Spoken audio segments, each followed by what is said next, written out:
Hello guys, good day and welcome back to my channel and welcome back here in the North Sea. So bali ito po ngayon ay approaching tayo ng isa sa mga offshore platform here in the North Sea, and na timing na magkakaroon po sila ng helicopter operation. So usually here in the North Sea, kapag nagkakaroon po sila ng crew change, it is done by way of helicopter. So bali ang kontrata nila dito ay ang pagkakasabi sa amin ng mga third party personnel ay nasa 2 weeks on and 4 weeks off. So sometimes it's 4 weeks on and 4 weeks off. So ang usual na crew change nila dito is by way of helicopter. So yan po, makikita po ninyo ang helicopter ay nakapaglanding na sa may helideck ng platform. Then so bali yan po, and it's going to take a few minutes or less than an hour na pag stop over po ng helicopter dyan dahil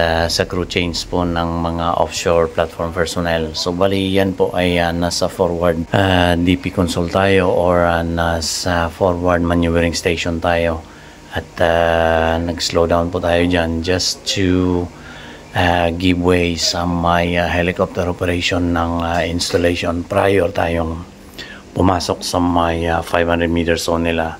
So yan po ay another helicopter operation po yan sa may isa sa mga platform na pinagtrabahuan natin, and we were advised to go outside of their 500 meter zone just to give way to the helicopter operation. May mga platform po na stricto, mayroon po naman na nagbibigay ng clearance, especially if they see na kailangan na lumabas ng ng barko natin.